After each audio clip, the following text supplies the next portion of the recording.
वो विक्स की गोली लो खिच खिच दूध करो बचपन से सुनते आ रहा था। अब मौका मिला था कि actually I am working on the brand and doing doing innovation and marketing.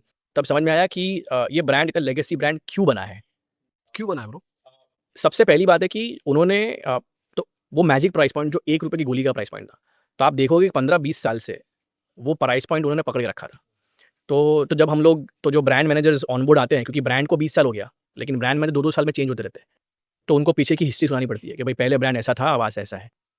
तो तब देखा कि भाई ये 1 रुपये का प्राइस पॉइंट 15-20 साल से चले आ रहे हैं, लेकिन 20 साल पहले गोली का वजन था 3.5 ग्राम, लेकिन मेरे को 1 रुपये रखना है, लेकिन उसका रॉ मटेरियल का प्राइस बढ़ गया, पैकेजिंग का प्राइस बढ़ गया, सप्लाई चेन डिस्ट्रीब्यूशन कॉस्टली हो गया।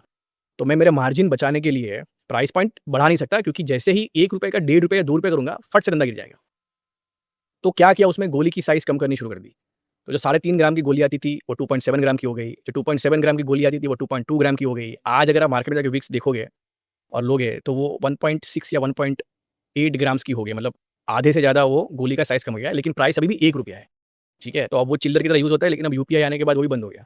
बट तो ये समझा कि प्राइसिंग कितनी सेंसिटिव होती है ऐसे प्रोडक्ट्स में, प्लस जो ब्रांड प्रोपोजिशन होता है वो कितना स्ट्रांग होना चाहिए, और through different marketing touch points.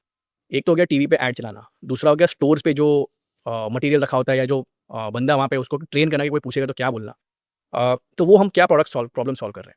तो विक्स ये प्रॉब्लम सॉल्व करता है, गले में हल्की सी खराश आती है तो इसको आप लोगे तो वो जाएगी। अगर बहुत हैवी है तो आपको स्ट्रेप्सिल जैसा कि जिसमें प्रॉपर एंटीबायोटिक्स हैं वो देना है। तो ये नॉर्मल आम खराश के लिए है। और प्लस जो इसका हीरो प्रोडक्ट था बाम था वो, जिससे आपको बेसिक कॉफ कोल्ड या जो नॉर्मल सिम्टम्स होते हैं उससे रिलीफ मिलता है। लेकिन ये मैसेजिंग इतना स्ट्रांग होना चाहिए, और प्रोडक्ट और ब्रांड का कलर इतना कि वो ब्लू डब्बी विद ग्रीन ढक्कन, जैसे इवन पैराशूट का जो आइकॉनिक ब्लू बॉटल है, तो बहुत दूसरे ब्रांड्स आए जिन्होंने कॉपी करने की ट्राई की। If I look at ice cream industry, natural ice creams, तो उनका ब्रांड नेम इतना स्ट्रांग है कि उसके बाद 4-5 दूसरे ब्रांड्स आए हैं और वो सेम नेम पे खेलने की ट्राई करते हैं। करेक्ट। करेक्ट। तो these are all fundamentals of brand building.